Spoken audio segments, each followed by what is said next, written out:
Let's go. Hi guys, good morning. It's 9:30 a.m. We've got Ralph Pereira and we got Smriti Mandhana, the vice captain of women's India team in cricket. Smriti, how are you? I'm good. How are you? I'm very well, thank you. Thank you. First of all, just to kind of start off with the questions. Now, you know, for a period of time, you know, you've been traveling around the world, playing, you know, great cricket, you know, meeting people like Virat Kohli, which I can see. You've got a great social media following, lots of fans. You know, you're always in training, you know, and doing media interviews. Now, it's very different. Now you're quarantined. In India, there's so much quarantine now. There's lockdown. How are you dealing with lockdown, first of all? Yeah, we just came off the World Cup from Australia around March or April. And when we came back to India, we thought we'll take 15 to 20 days break because we had a very long season. So never knew that the break will go for so long. But yeah, first 1 month was fine because we had not spent time with family for last 5 years. So it was something new for us and I was quite enjoying spending time. But yeah, later on then it started getting a bit frustrating because we're not able to bat at that time for almost 2.5 months. But last 1 month has been good because we started using a bit of ground facilities at places where we are staying. I've started batting, I've started training. So it's not that bad and we don't get this opportunity that much that we get to work on our basics. And the great thing is, you know, looking at your biography, I mean, you was named the ODI Player of the Year by the ICC at the same time. You know, you are also awarded the Best Cricketer Female of the Year. I mean, you've won a variety of things. I mean, if we're going back to your international career, you know, you've done great stuff. I mean, your Test debut in 2014 against England at Walmsley Park. I mean, you've travelled. I mean, you've done a lot of travelling. Now, my question to you is, I mean, you were also named the captain of India's women team, 220 in the squad. My question to you now is, what's the future held for you? Because obviously now lockdown's here. Where do you hope? Because obviously this social distancing thing is going to be affecting all of us. I mean, in England, you can't really touch many people. You can't hug. You can't handshake. Do you think there's going to be, and in football right now, people are playing, but there's no crowd. How do you hope? Yeah. The cricket is all about crowd, the atmosphere, the music, the food, the dancing, whatever, you know, and the crowds. How do you think the games are going to work out in the future? Yeah, I think it's going to be tough initially to get with the norms of social distancing and whatever ICC says, what are the rules that we have to follow. But there's cricket already started in England. England is playing Test match with West Indies. So those are some positive signs, and we never know when cricket in India or when are we going to tour. We are not sure yet. But yeah, whenever it starts, at the moment, our responsibility is to be ready 100%, fitness-wise and mentally, so that we don't get a lot of time to catch up with the match routine and all of that.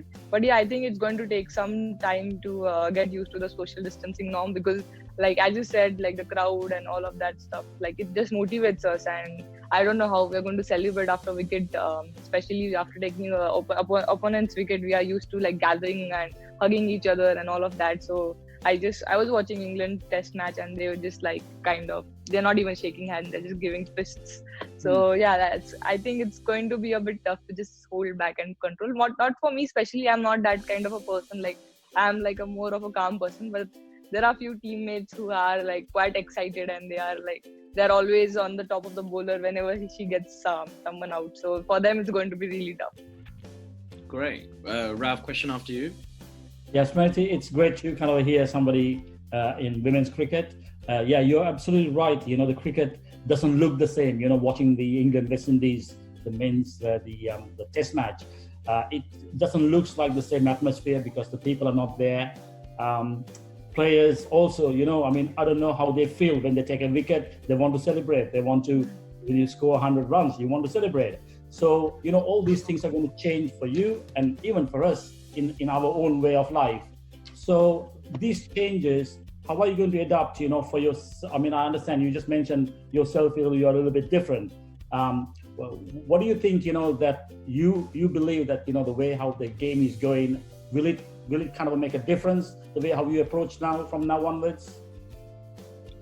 Well, I think cricket will be same. I think it's more of a bat and ball game. It's just about controlling our feelings more and our excitement more.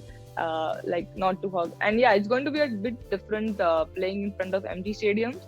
I think that would be a big challenge, especially for men cricketers. I feel women cricketers initially prior to 2017, we were used to playing in empty stadiums. So it won't be like something new. Only last 3 years we've got crowds and we've got full packed stadiums. So we are somewhere used to it, but I think men cricketers are not used to it at all. So it will be a bit difficult to find motivation, because when the crowd cheers and when you hit a 4 or a 6 and that crowd cheer happens, I think that motivates us to keep going. So yeah, I think that way it will be a bit difficult to just get used to the new atmosphere, the new changes. But I hope that it doesn't go too long and this thing gets over quickly. Tell me about your early life. I want to go back to your early life and your not childhood, but yet childhood, your kind of early life when it came to cricket. Did you know at a certain age you were going to be a cricketer? Did you always want to be a cricketer, or was it something of a passion that you had?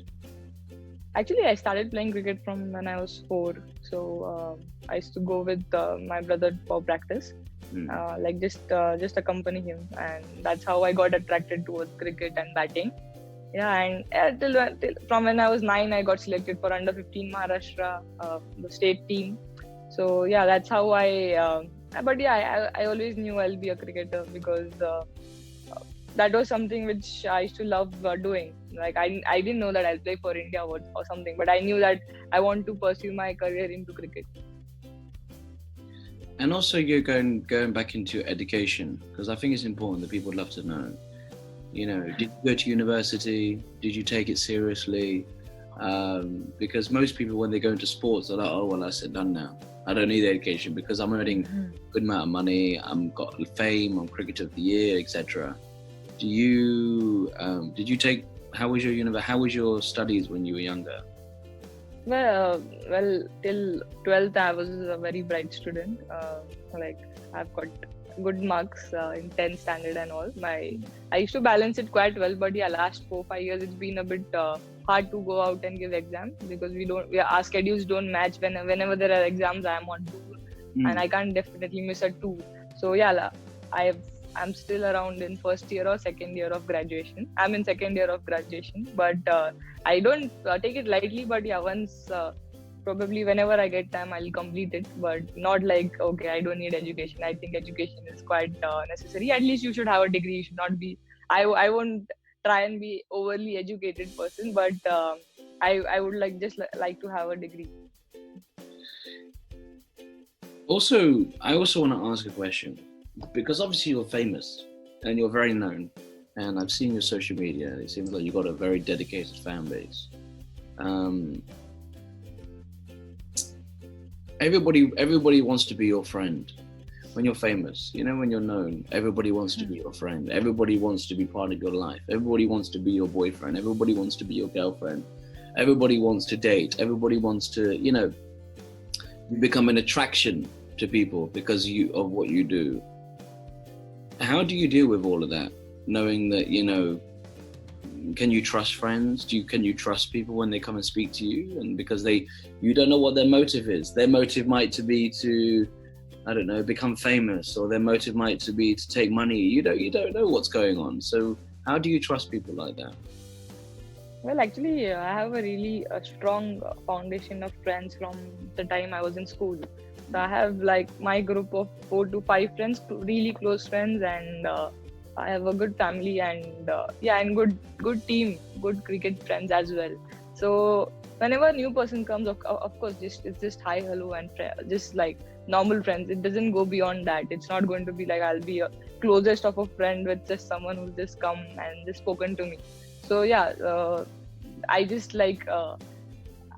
trust those people who are with me from the time probably from the school time I was there, and it was we were friends, because not trust also, but yeah, I have that comfort level. Now I am a bit awkward with new people, it but yeah, it's not that that everyone is just going to betray you or do something like that. Some people will be actually genuine. So yeah, but yeah, I have like coach who was there with me from last 15 years. I have my friends who are there from last 15 years. My family is there. So yeah, I've never thought that I need a new friend in my life, and whoever are new friends are all my teammates. So yeah, teammates, of course, we trust them blindly.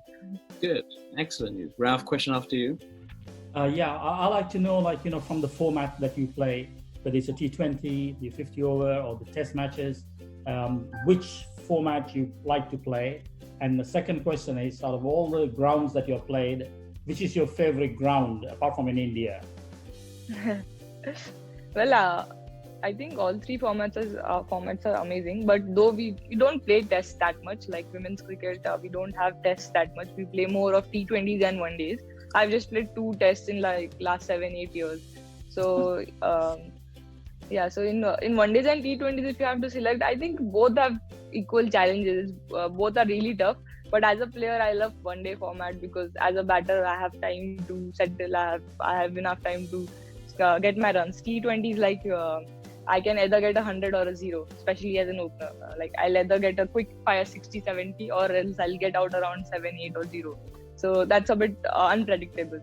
And yeah, the second question, I feel there are two grounds which I really love. One is Hobart, which is in Australia. I scored my first century there, first one day century.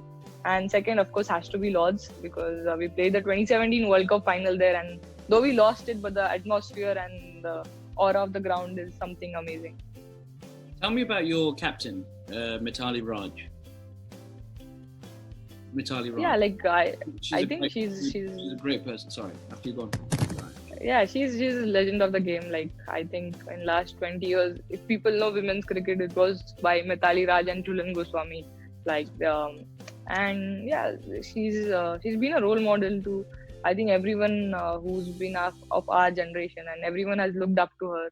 And yeah, even in dressing rooms, whenever she's there, we've always like kind of seen her. What does she do before match? What does she do after match? Because that's the kind of player she is that everyone just looks up to her. She's a great friend of mine, actually. Okay. She's a good friend of mine, and she's not a good friend of mine, but we talk. She's a nice person. She says to me that there are times and places where when she's on the pitch, it gets very stressful because obviously she has to maintain everybody. She has to, because as a captain, you're riding the ship. Now, obviously, as a vice captain like you, how do you guys work together, you and Mithali Raj? Do you one side take care of that side, one side take care of that side? Well, actually, I am vice captain of the T20 team, and T20 captain is Harman. And vice captain of the one day team is Harman, and Mithali Di is the captain. So yeah, I haven't really been vice captain to Mithali Di, but yeah, otherwise I think if whenever I am the vice captain, and we always work together, captain and the vice captain, and take care of like few things. Okay, you take this burden off, and I like as a vice captain, I just try and tell the captain just that these three things I'll take the burden off. You don't worry about it. You just concentrate, in field positions or in technical. So after you, sorry. Yeah. Yeah, like you just concentrate on the things which are there mostly more important. So yeah. And who's your favorite cricketer of all time? Cricketer all time, I think I look up to Sangakkara sir a lot. He was a left-handed batter, so I used to love watching him bat. So yeah, he has to be one of the Sri Lankan cricketer. Is that right, Sangakkara? Yeah. Brilliant. Do you know what? Let's go on. Let's move on the side. Let's push the cricket to one side now. And I want to know more about you. I think fans and people would love to know more about you. What do you do when you're not working? When you're not training? When you're not, doing media interviews? When you're not, just being Smriti? What do you do? Do you go out for cinema? Are you a dinner person? Do you like hanging out in Delhi? What do you do? I don't know.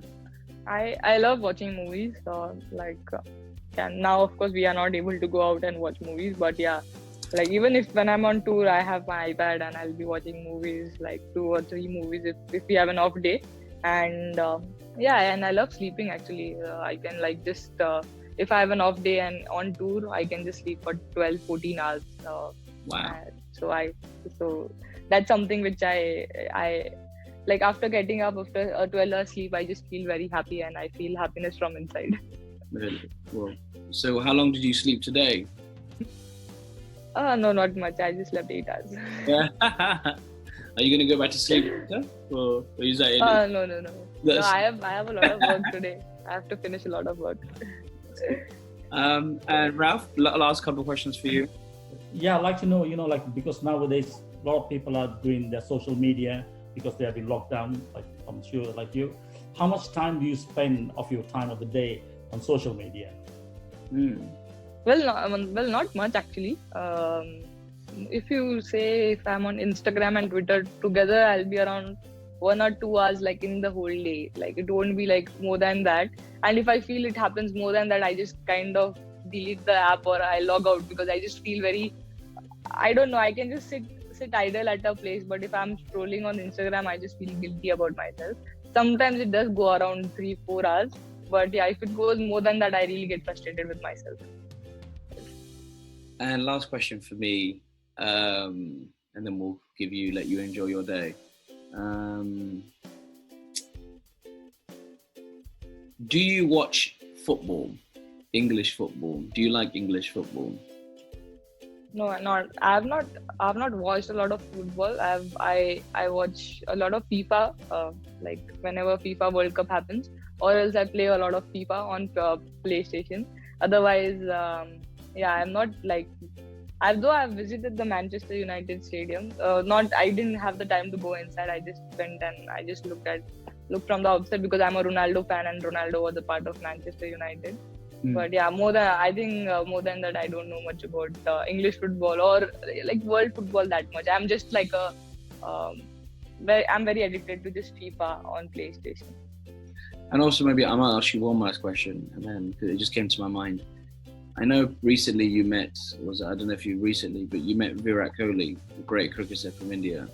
When you met him, what advice did he give you? Any advice or anything like that, or for your start and for your continuing your career? Did he congratulate you? Did he say anything positive towards you? Yeah, definitely. I spoke to him about batting, and I wanted to know more about how he's so consistent and what he actually thinks before batting, what he does, and about his nutrition. So yeah, we had a good conversation about overall stuff. I was really curious to know how he's so consistent with his batting and with his fitness. So because as an athlete, you can be consistent like for 20 days, but at least there are 2 or 3 days where you'll be like, I don't want to do this, I don't want to do that. So I was very keen to know how does he keep motivating himself. And he said a really good thing that it's whenever he goes out to gym session and whenever he feels that to miss out on gym session, he thinks that if he misses out on this gym session, he might lose a match for India, and that's how he keeps himself motivated. So yeah, that was a good thing for me to learn. So yeah. Right. Last question for you, Ralph, then we're done. Who is your most favorite cricketer of all the cricketers? We've already asked that, Ralph. Yeah, no. Who's the best cricketer? Not Sangakkara, but who's the best cricketer for you? But she's asked that. Yeah, like I said, Sangakkara, sir. Oh, Sangakkara. Oh, okay. That's great, because I was born in Sri Lanka, and it's great to hear that that you idol a Sri Lankan cricketer. Ask another question, Raz. Ask another question. Okay. Women's cricket is something that has is kind of got very popular in the last 2-3 years. So it's great to hear that cricket has kind of given a great platform for men and women. So what kind of advice can you give for young cricketers, women cricketers who want to get started? Well, I just feel that they should follow their passion, and most important part is just to enjoy whatever you do. Like that's something which I follow, is just to enjoy every session, every training session, every gym session, or every practice session. Because when you do that, I think you're at 60% there because you're doing it by your whole heart. And I think whenever you do something by your heart, I think the results are always positive. Smriti, I want to say thank you so much for your time today. I really appreciate it. and it was a Thank great, you. it was great meeting you, and you know, good luck for your future. And Thank you so much. You're welcome, and your game, and hope to see you on the pitch soon. We can watch you from a distance and go, yeah, Yeah. we interviewed her, yeah. Hopefully. Thank you so much. You take care. Yeah, thank you. Bye. Yeah, Thank you. bye. Bye-bye.